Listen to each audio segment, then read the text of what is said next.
Hello friends, Radhe Radhe, Hare Krishna. Welcome back to my channel. और friends, Navratri आने वाली है, इसलिए नवरात्रि की आप सभी को बहुत बहुत शुभकामनाएं।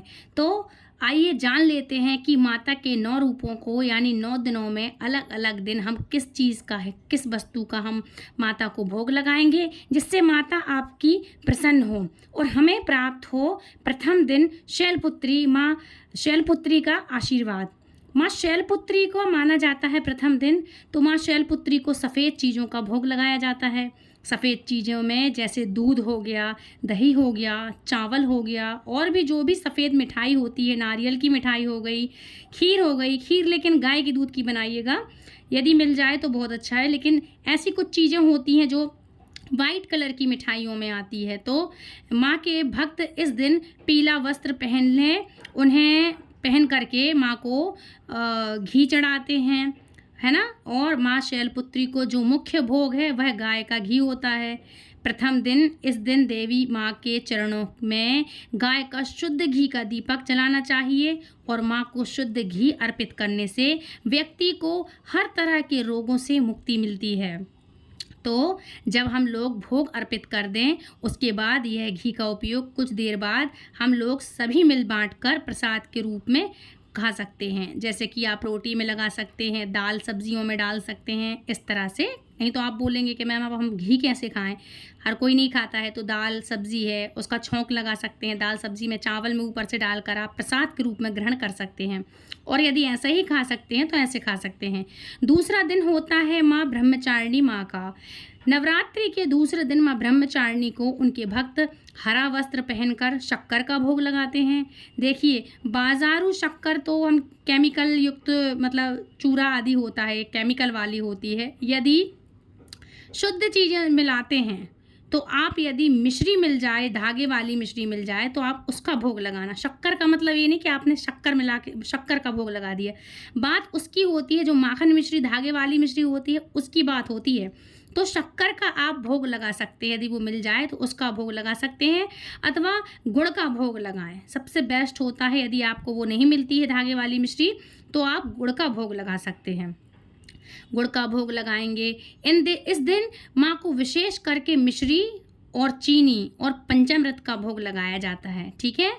माना जाता है कि इस दिन इन खास चीज़ों का दान करने से आयु लंबी होती है। तो जो लोग हम लोग लगाएं, मतलब जो कुछ लोग प्रसाद रूप में हम लोग बांट लें, ऐसा कुछ दूसरा दिन मतलब जो बच ना सके, है ना, या जो ऐसा लगाना जो बच जाए, वह दान कर सकते हैं। कुछ ऐसी चीज़ें होती हैं ना जो बच जाए, प्रसाद रूप में हम भी खाएं। तो इस तरह से आप कुछ ऐसी चीज़ें हैं जो घर में भोग बना करके आप सबको अर्पित भी कर सकें और कुछ बच भी जाए, इस तरह का आप भोग लगाएं। इस तरह का यदि आप भोग बनाएंगे प्रसाद रूप में, तो वो आप गरीबों अथवा ब्राह्मणों को भी आप ग्रहण करा सकते हैं, दे सकते हैं, ज़रूरतमंदों को दे सकते हैं, है ना। और स्वयं भी बच जाएगा तो प्रसाद रूप में आप स्वयं भी खा सकते हैं। तीसरा दिन होता है माँ चंद्रघंटा का। माँ चंद्रघंटा को दूध और उससे बनी चीज़ों का भोग लगाया जाता है। माना जाता है कि इस दिन इन चीज़ों का दान करने से माँ चंद्रघंटा बहुत खुश होती हैं और व्यक्ति के सभी दुखों का नाश करती हैं। दूध से बनी चीज़ें सबसे उत्तम होती हैं, उत्तम तो खीर मानी गई है। तो आप इस दिन, यानी तीसरे दिन, माँ को खीर का भोग अवश्य लगाएं। अब ये मत सोचना कि गाय का ही दूध मिले, जैसा भी मिले यदि आप बना सकते हैं तो माँ को केसर युक्त खीर ज़रूर बनाना, माँ को बहुत प्रिय होती है ना। तो इस तरह से आप थोड़ा सा प्रोसेस वही करना है कि अगर आप किसी को बांटते हैं तो ठीक है, भोग लगाएं, वो ठीक है। आप स्वयं सब लोग घर परिवार के मिलकर उसमें प्रसाद रूप हो जाता है वो, तो वितरण करें, खुद भी खाएं, दूसरों को भी खिलाएं, बांट सकें तो बहुत ही अच्छा है ना। तो तीसरा दिन माँ को खीर का भोग लगता है। अब बात करते हैं चौथा दिन। माँ का चौथा दिन होता है माँ कूष्मांडा का। नवरात्रि के चौथे दिन माँ कूष्मांडा को मालपुआ का भोग लगाया जाता है। माँ को मालपुआ बहुत प्रिय होता है। इस दिन माँ के भक्त नारंगी वस्त्र पहन करके देवी कूष्मांडा की पूजा करते हैं, और इस दिन मालपुआ से बना प्रसाद किसी ब्राह्मण को दान करने से बुद्धि का विकास होता है। जी हाँ फ्रेंड्स, यदि आपको नहीं पता है तो प्लीज़ जान लीजिए। यदि आपके बच्चों की या आपके यहाँ किसी की बुद्धि उल्टी चल रही है, बच्चे पढ़ाई में कमज़ोर हैं, या आपके यहाँ भी बुद्धि खराब रहती है, किसी के यहाँ लड़ाई झगड़ा मारपीट, कलेश, कष्ट वगैरह जो भी हो, इससे एक चीज़ का तो बात है कि हाँ, बुद्धि का विकास होता है, और जिसकी बुद्धि अच्छी उसके यहाँ घर शांति। तो बुद्धि सबकी उल्टी होती है, इसीलिए ये सब चीज़ें होती हैं, और जिसकी बुद्धि अच्छी होती है तो सब कुछ अच्छा होता है, सब मंगल ही मंगल होता है। कहते हैं ना, विनाश काले विपरीत बुद्धि, जब विनाश का समय आए बुद्धि ही बिगड़ती है।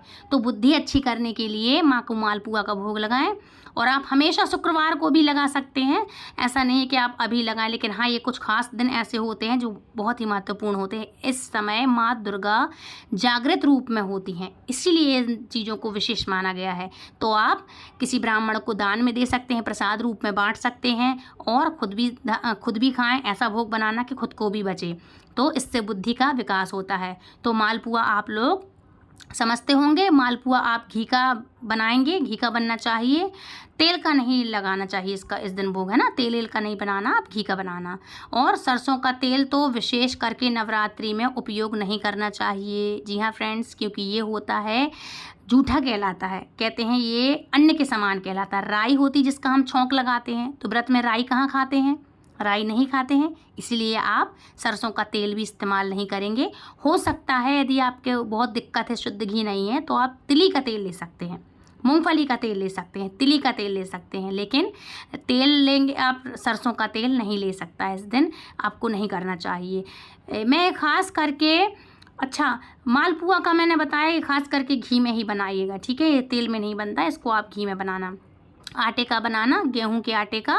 और अच्छा, 5वां दिन होता है माता स्कंद का, तो नवरात्रि के 5वें दिन माँ स्कंद देवी की पूजा की जाती है, माता स्कंद की। इस दिन उजला वस्त्र पहनकर, मतलब सफ़ेद, मतलब भूरे कलर के वस्त्र, इस दिन उजला वस्त्र पहनकर माता रानी को केले का भोग लगाने के बाद यह प्रसाद ब्राह्मणों को देना चाहिए। ऐसा करने से सद्बुद्धि आती है। जी हाँ, एक बताया मैंने, बुद्धि अच्छी होती है, लेकिन ये करने से सद्बुद्धि आती है। तो इस दिन उजला वस्त्र यानी सफ़ेद वस्त्र पहनना चाहिए। तो इस दिन आपको मालपुआ वो केले का भोग आप लगाएंगे, सबको बांट भी दें, और आप भी स्वयं प्रसाद के रूप में खाएं। माँ को पहले भोग लगाएं, उसके बाद आप स्वयं भी खाएं। 5वां दिन नवरात्रि का, छठा दिन माँ कात्यायनी का होता है। छठे दिन श्रद्धालु लाल रंग के कपड़े पहनकर देवी कात्यायनी को शहद का भोग लगाते हैं। इस दिन प्रसाद में शहद का भोग लगाना चाहिए। शहद का प्रयोग करने से साधक को सुंदर रूप की प्राप्ति होती है।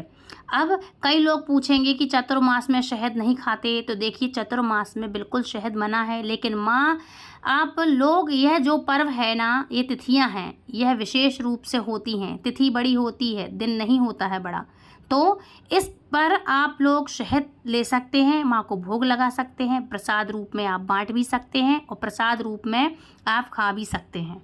ये माँ का प्रसाद हो जाता है। ये नहीं कह रही मैं कि आप रोज़ खाएं, लेकिन ये भोग स्वरूप हो जाता है, तो आप इसको भोग के रूप में आप ग्रहण कर सकते हैं। 7वां दिन माँ कालरात्रि का है। नवरात्रि के 7वें दिन कालरात्रि देवी की पूजा की जाती है। इस दिन माँ के भक्त नीले वस्त्र पहन करके देवी को गुड़ का भोग लगाते हैं। कहा जाता है कि इस दिन भगवती को गुड़ का भोग लगाने से व्यक्ति शोक मुक्त हो जाता है, किसी भी तरह का दुख नहीं रहता है, शोक मुक्त हो जाता है। तो देखिए, पहले भी हमने गुड़ का भोग लगाया है, पहले मैंने बोला ना कि गुड़ का भोग लगा सकते हैं, शक्कर का नहीं, तो गुड़ का भोग लगाया है, क्योंकि शक्कर अशुद्ध होता है। काफ़ी सारे आपने पढ़े होंगे, आर्टिकल्स पढ़े होंगे, देखा होगा, वीडियोस में देखा होगा, जानते होंगे कि शुद्ध शक्कर नहीं होता है। बनता कैसा है, उसका प्रोसेस कैसा है, भगवान जाने, हम नहीं जानते, लेकिन ये है कि वो शुद्ध नहीं होता, प्योर शुद्ध उसमें क्वालिटी नहीं होती है। इसलिए मैंने कहा मिश्री का, मिश्री नहीं तो मैंने कहा गुड़ का। गुड़ हमारी पौराणिक पद्धति है, पहले लोग गुड़ ही खाते थे, और वो हम बना सकते हैं, लेकिन शक्कर घर में नहीं बना सकते ना, इसलिए मैंने शक्कर की जगह गुड़ बोला था, है ना। तो शक्कर अशुद्ध होता है, इसलिए मैंने कहा आपको मिश्री मिल जाए धागे वाली, तो वह आपको भोग में लगाना चाहिए। तो गुड़ मिश्री है तो ठीक, नहीं तो गुड़ का लगा देना चाहिए भोग, है ना। लेकिन यहाँ पर 7वें दिन भी आपको माँ को गुड़ का भोग अवश्य लगाना चाहिए। यही ऑप्शन है, क्योंकि गुड़ माँ को प्रिय है, तो आप गुड़ का भोग लगाने के बाद गुड़ का दान करें। किसको करें कि रोटी और गुड़ गाय को अर्पित करें। जैसे गाय है, गाय को आप गाय के लिए आप एक रोटी बनाएं, उसमें थोड़ा सा गुड़ रखें और गौ माता को खिलाएं। इससे शोक मुक्त होता है, मतलब घर में कोई भी किसी प्रकार का कष्ट कलेश है, आपके यहाँ लड़ाई मची हुई, दिन रात शांति नहीं है ना, किसी चीज़ का आपको दुख है लंबे समय से, तो आप गुड़ में थोड़ा सा गुड़ और रोटी गौ माता को आप खिलाना चालू करें। इससे धीरे धीरे आपका पॉजिटिव रिजल्ट आपको मिलेगा। आप खुद बताएंगे, आप कमेंट करके खुद बोलेंगे कि हाँ मैम ये सच बात है। तो आप गुड़ को और रोटी को मिक्स करके खिला सकते हैं, अन्यथा थोड़ा सा टुकड़ा गुड़ का रखें और प्रथम रोटी गाय माँ को खिलाएं आप। लेकिन आपको उस दिन ऐसा करना चाहिए। व्यक्ति शोक उसके पास फटक भी नहीं सकता, व्यक्ति के पास मतलब आगे पीछे शोक वो जो रहता है ना, ये फटक भी नहीं सकता।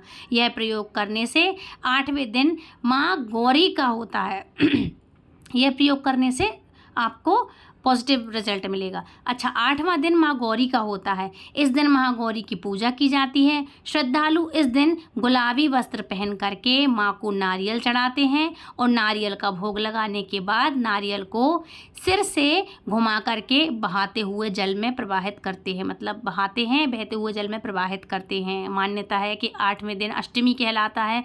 तो माँ के आगमन मतलब किसी के यहाँ कुल देवी है तो कुल देवी देवताओं की पूजा होती है 8वां दिन, इसलिए मान्यता है कि ऐसा करने से आपकी मनोकामना पूरी होती है। कई जगह पर तो नारियल फूटा हुआ नारियल का भोग लगाते हैं तो प्रसाद रूप में बांटते हैं। तो बाकी विधि और ब्राह्मण द्वारा यही बताया जाता है कि खड़ा नारियल जो होता है आप भोग में लगाएं, मतलब सूखे नारियल हैं, पानी वाले नारियल हैं, मतलब साबुत नारियल सेंगा पूरा, है ना।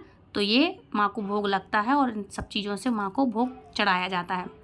अष्टमी के दिन नारियल फल तो सभी के यहाँ चढ़ता है ना। तो फोड़े हुए उस नारियल को पानी में नारियल को घुमा करके आप अपने सिर के ऊपर से उसे किसी जल में प्रवाहित कर सकते हैं। इससे जो भी ऊपरी चीज़ें होती हैं, बाधाएं होती हैं, ये भी दूर हो जाती हैं। जल यानी नदी तालाब में आप प्रवाहित कर सकते हैं। ऐसा करने से आपकी मनोकामना पूरी होगी। और जब आप नारियल सर से घुमा करके अपनी कामना को मतलब आपकी कामना जो भी है, मन्नत है, आप बताते हैं माँ को, तो इससे आपकी इच्छाएं नारियल प्रवाहित करके पूरी कर देता है, मतलब भेज देता है माँ तक। माता और कुछ लोग नारियल को फोड़कर खाते हैं और आप खा भी सकते हैं, जैसा आपके यहाँ होता हो, कोई बात नहीं। बाकी मनोकामना आपकी पूरी ज़रूर होती है यदि आप ऐसा करते हैं तो। मतलब बार के तो नहीं खाना चाहिए, लेकिन हाँ साबुत यदि आप चढ़ाते तो फोड़कर खा सकते हैं। मैंने उपाय बता दिया है, आप खा सकते हैं प्रसाद रूप में, लेकिन आप कहाँ जैसा होता हो वैसा करें, नहीं तो आप बोलेंगे कि अष्टमी के दिन नारियल नहीं खाया जाता। ऐसा नहीं होता है। कुल देवियों के यहाँ जब हमारे यहाँ चढ़ाते हैं, नारियल चढ़ता है देवताओं को, देवियों को, तो बाद में खाते ही हैं उसको। तो इस तरह से आप कर सकते हैं। अच्छा, अष्टमी के दिन नारियल आप खा सकते हैं। 9वां दिन होता है माँ सिद्धिदात्री का। नवरात्रि के अंतिम दिन सिद्धिदात्री देवी की पूजा की जाती है। माँ के भक्त इस दिन बैंगनी रंग के वस्त्र पहन करके माँ को विभिन्न प्रकार के अनाजों का भोग लगाते हैं, जैसे हलवा, चना, खीर, पूरी, मालपुए। फिर उसे गरीबों को दान करते हैं, कन्याओं को भी खिलाते हैं, है ना। और ख़ुद भी 9वें दिन या 10वें दिन जब भी आप व्रत खोलते हैं तो उस दिन आप वो प्रसाद आप ग्रहण करते हैं। इससे आपके घर में सुख शांति आती है, सुख शांति आपको मिलती है। इस दिन दान की बड़ी महिमा होती है। मैं तो यही कहूँगी कि संपूर्ण नवरात्रि में आप दान करें, खाद्य पदार्थ हैं जो दूसरों को दान दें। माँ शक्ति जगदम्बा की चेतना इस संपूर्ण नवरात्रि में हो और पूर्ण हो आपकी सारी मनोकामनाएं। इस मतलब जो नवरात्रि होती हैं, जो नवरात्रि में संपूर्ण रूप से जागृत होती हैं माँ। मैंने आपको बताया ना, हर मंदिर में, घर में, कहीं भी माँ का जो ये विग्रह रूप होता है, जब माँ आती हैं 9 दिनों को पृथ्वी पर, तो हर जगह माँ जागृत अवस्था में होती हैं। इसलिए जो भी नवरात्रि में सत्कर्म करेंगे, व्रत उपवास करेंगे, वह सब आपका फलित होता है। व्रत वगैरह करते हैं, कुछ तांत्रिक सिद्धियाँ होती हैं, तांत्रिक लोग करते हैं। इस तरह से जो जप है, तप है, व्रत है, धर्म कर्म है, ये काफ़ी लोग क्यों करते हैं? क्योंकि इस समय माँ जागृत अवस्था में होती हैं, है ना। और एक बात और बता दूं कि जो लोग तांत्रिक होते हैं उनकी 9 सिद्धियां, इनकी 9 नवरात्रि के 9 विपरीत रूप में जो 9 सिद्धियां होती हैं उनकी पूजा करते हैं। कुछ लोग हवन इत्यादि जाप धर्म कर्म करते हैं, कुछ लोग अपनी सिद्धियां जागृत करते हैं, जवारे बोते हैं। एक बात और बता दूं, जिन लोगों ने नवरात्रि का 9 दिनों का व्रत रखा है दशमी के दिन, दशहरा के दिन यदि वो व्रत खोलते हैं और दूसरे दिन 11 पड़ती है, एकादशी पड़ती है, तो आप जो मालपुआ का है, खीर है, जो रबड़ी है, जो भी आप भोग लगाएंगे माँ को, खीर है, इन अन्य चीज़ों का आप फिर भोग ग्रहण नहीं कर सकते हैं। तो कोई बात नहीं, नारियल का लास्ट दिन जब भोग लगता है आप वो कर सकते हैं, और बाकी आप घर वालों में वितरण कर सकते हैं। शहद है, जैसे शहद तो शुद्ध होता है, उसमें कोई मिलावट अन्न की नहीं होती है, तो शहद खा सकते हैं, आप ले सकते हैं प्रसाद रूप में। दूध से बनी हुई चीज़ें, जैसे कि आपने साबूदाना की खीर वगैरह बनाई तो आप ले सकते हैं। यदि आपने चावल की खीर बनाई हो तो आप नहीं खा सकते हैं, व्रत में अन्न का त्याग करते हैं। कई लोग करते हैं यदि एक टाइम भोजन, तो बिना लहसुन प्याज का करना, क्योंकि जिसकी जैसी श्रद्धा हो, जैसा जो करता है वैसा करें आप व्रत। जैसे कि कोई एक टाइम भोजन कर लेता है तो इस तरह से आप फिर भोजन कर सकते हैं। लेकिन यदि आपने 9 दिन का उपवास रखा है, व्रत रखा है बिना अन्न के, तो फिर आप ये चीज़ें ना खाएं, मतलब प्रसाद रूप में ये ना खाएं। हाँ, केले खा सकते हैं, फलाहारी चीज़ें ले सकते हैं, फल फ्रूट्स जूस वगैरह ले सकते हैं। एक बात और बता दूं, यदि कोई जूस ले तो प्लीज़ बाहर का ना पिए मैम लोग। मैड में है जो भी लेडीज़ हैं, स्पेशली व्रत है, काफ़ी सारे हाथ लगे होते हैं उसमें नमक वाले, तो आप बाहर का जूस ना लें, घर का लें। घर में यदि बना रहे हैं तो वो लें। फल फ्रूट्स वगैरह ले सकते हैं। अन्य यदि आपने त्यागा है नवरात्रों में तो फिर इन सब चीज़ों का आप भोग नहीं लें। व्रती जो फलाहारी चीज़ें हैं उनका आप भोग ले सकते हैं, माँ को अर्पित कर सकते हैं। बाकी घर के सदस्यों में आप सब चीज़ें चढ़ा सकते हैं, दान कर सकते हैं, स्वयं भी ग्रहण कर सकते हैं यदि कोई व्रत वाली ऐसी चीज़ें हैं तो फिर फ्रेंड्स, ये थी आज की वीडियो। आई होप आज की वीडियो में आपको सब कुछ समझ में आ गया होगा। 9 दिनों तक माँ को क्या भोग लगेगा, क्या पहनना है, कौन से वस्त्र पहने, सब पूरी विधि, संपूर्ण विधि मैंने आपको बता दी है। यदि कोई क्वेश्चन हो तो प्लीज़ कमेंट बॉक्स में मुझे बता देना, मैं आपको पूरी जानकारी फिर से दे दूँगी। ये शॉर्ट में बताया है मैंने। और यदि आपको मेरी वीडियो पसंद आए तो please like, share, comment and please channel subscribe. और चैनल सब्सक्राइब करेंगे तो बेल आइकन को ऑल पे प्रेस करें, ताकि आने वाली वीडियो की नोटिफिकेशन सबसे पहले आप तक पहुंचे। और यदि मेरी कथाएं पसंद आ रही हैं तो प्लीज़ इस कथा के लिए आप पंडित जी समझकर, ब्राह्मण समझकर मुझे 11 रुपये आप सुपर चैट में दे सकते हैं। इसका दान होगा, ये कथा सुनाने का, जानकारी देने का। पंडित ब्राह्मण को जिस तरह से आप देते हैं तो उस तरह से आप सुपर चैट दे सकते हैं। इसके साथ ही आप हमारे ज्वाइन बटन को दबा करके हमारे चैनल को ज्वाइन कर सकते हैं। इससे आपको धार्मिक चीज़ें और सभी प्रकार की जानकारी तुरंत उपलब्ध होगी। सभी हिंदू रीति रिवाज की जानकारी, डेट, शुभ मुहूर्त के साथ पूरी जानकारी आपके लिए प्राप्त होगी। तो फ्रेंड्स, मिलती हूँ नेक्स्ट वीडियो में। तब तक के लिए राधे राधे, हरे कृष्णा, जय माता दी और हैप्पी नवरात्रि वंस अगेन। खूब अच्छे से त्यौहार मनाएं। और कोई भी क्वेश्चन हो तो प्लीज़ मुझे कमेंट ज़रूर करें। राधे राधे, जय हरे कृष्णा, जय माता दी।